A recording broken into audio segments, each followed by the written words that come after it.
Hi friends, ఇవాళ చేపల కూర చేస్తున్నానండి. చూడండి, ఈ బాగా చేపల ముక్కలన్నీ బాగా శుభ్రం చేసుకొని అలా ఉప్పులో కడిగి పెట్టుకున్నానండి. బాండి పెట్టేసి తగినంత ఆయిల్ పోసుకోవాలండి. అయ్యండి, ఒక 2 ఉల్లిపాయలు, తరిగిన ఉల్లిపాయలు 2 ఉల్లిపాయలు వేసుకోవాలండి. కొంచెం అట్లా మగ్గేల దాకా కొంచెం కల తిప్పాలండి. నేను పెద్ద ఉల్లిపాయలు పెద్దగా ముక్కలు తరిగానండి. చిన్న ముక్కలు అయితే కలిసిపోతాయి, పెద్ద ముక్కలు తరిగాను. మీ ఇష్టం అండి, మీరు చిన్నవైన తరుక్కోవచ్చు. నేనైతే పెద్ద ముక్కలు తరిగాను. ఒక 3 పచ్చిమిర్చి తరిగి వేసానండి. అట్లా కొంచెం మగ్గిన తర్వాత అల్లం వెల్లుల్లి పేస్ట్ 1 స్పూను, ఇంట్లోనే తయారు చేసి పెట్టుకునేదండి అల్లం వెల్లుల్లి పేస్ట్. అదండి, అట్లా తిప్పేస్తే పచ్చివాసన అనేది పోతుందండి, టేస్ట్ బాగుంటుంది. ఒక 2 స్పూన్లు ఏమో కొబ్బరి పొడి వేసానండి నేను. అది కొందరు వేసుకుంటారు, కొందరు వేసుకోరండి. నేనైతే వేస్తాను, కొంచెం గ్రేవీ బాగుంటుంది, టేస్ట్ బాగుంటుందని. మరీ ఎక్కువ వేయలేదులేండి, ఒక 2 స్పూన్లు వేసాను.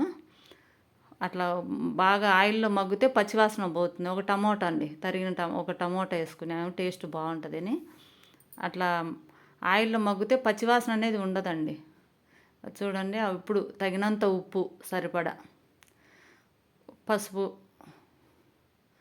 ఒక 2 స్పూన్లు ఏమో కారం వేసానండి. చేపల కూర కొంచెం కారం ఎక్కువే ఉండాలి, లేదంటేనా సప్పగా టేస్ట్ బాగోదండి.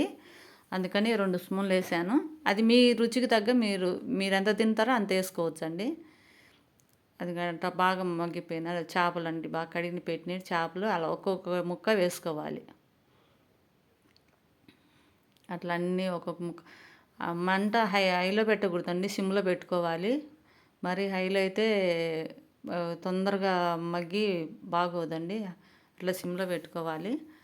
అట్లా ఒక్కొక్క ముక్క పెట్టుకుంటే ఆయిల్లో కొంచెం అట్లా అటు ఇటు తిప్పామనుకో కొంచెం ముక్క కూడా టేస్ట్ వచ్చిద్దండి, లేదంటే పచ్చివాసనగా ఉంటుంది. అందుకని ముందు అట్లా అన్ని మసాలన్నీ వేసి అట్లా ముక్కలన్నీ పెట్టి అట్లా ఒక్కొక్క ముక్క అట్లా తిప్పుతానండి. ఒక 2 నిమిషాల సేపు అలా ఉంచుతానండి, ఎక్కువసేపు ఉంచను.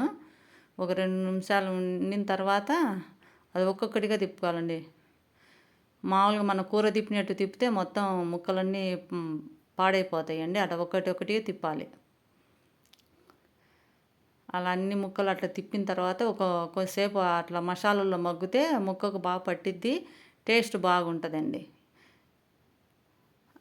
అట్లా ఒక్కొక్క ముక్క మొత్తం అది చింతపండు నానబెట్టుకుని చింతపండు అండి, కొంచెం అట్లా పిసికి మనకు టేస్ట్కు సరిపడా అట్లా చింతపండు పులుసు పోసుకోవాలండి. నేనైతే కొంచెమే లేండి చేపలు, అందుకే కొంచెమే పులుసు అందుకు పోసాను. కొంచెం వాటర్ పోసానండి, కొంచెం పులుసు కోసం, కొంచెం ముక్క కొంచెం ఉడకాలి కదా, అందుకని వాటర్ పోసాను. అదిగోండి, మరీ ఎక్కువ మన ఇష్టం అండి. కొంచెం పులుసు ఎక్కువ అంటే మరీ కొంచెం ఎక్కువ పోసుకోవచ్చు, లేదా కొంచెమే అనుకుంటే అంతలోనే పోసుకోవచ్చు అండి. ఒక చిన్న టీ గ్లాస్ మీద పోసానండి వాటర్.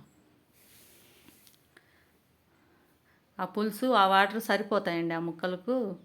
అదండి, అట్లా గంటతో తిప్పకూడదండి, అట్లా బాండీని పట్టుకుని అటు ఇటు అట్లా కలిగి తిప్పాలండి. అదండి, బాగా మగ్గిపోయినాయండి. ఇంకా ఎక్కువ మగ్గితే బాగోదు, మగ్గిపోయినాయి. కొంచెం ధనియాల పొడి వేసానండి, కొంచెం ఇవి కొత్తిమీర వేసానండి. ఇంకా కూర తయారైనట్టేనండి. ఇంకా ఎక్కువసేపు ఉడికినా బాగోదండి అది. ఇంకా సరిపోయిద్ది. ఇంకా స్టవ్ ఆఫ్ చేసుకొని, కాకపోతే వేడి మీద తినకూడదండి కూర అనేది. చేపల కూర కొంచెం చల్లారాలి, చల్లారిన తర్వాతనే టేస్ట్ బాగుంటుందండి. ఎప్పుడైనా సరే ఒక 2-3 గంటలన్నా చల్లారాలండి, అప్పుడు కూర బాగా టేస్ట్ వచ్చిద్ది. ఇంకా గ్యాస్ ఆఫ్ చేస్తున్నానండి. అదిగోండి, ఒక 2 గంటల తర్వాత అట్లా వచ్చిందండి, బాగా మగ్గిపోయింది ముక్క, బాగా ఉడికింది. చూడండి ముక్క కూడా కలర్ చూడ ఎంత బాగా వచ్చిందో. మీరు కూడా ఒకసారి ఇలా చేసుకొని ట్రై చేయండి. మీరు ఎలా చేస్తారో ఒకసారి కామెంట్ చేయండి. అది ముక్క కూడా చూడండి బాగా ఉడికింది. ఇంకా మరీ ఎక్కువ ఉడికితే బాగోదండి ముక్క, సరిపడా ఇంకా అంతే ఉడకాలి. అదిగోండి, అన్నంలో మేమేమో ముడి బియ్యం తింటామండి, అందుకని అన్నం బ్రౌన్ కలర్ కనిపిస్తుంది. అది అన్నంలో తింటే భలే టేస్ట్గా ఉంటుందండి. మీరు కూడా ఒకసారి ఇలా చేసుకొని ట్రై చేయండి, ఎలా ఉందని కామెంట్ చేయండి.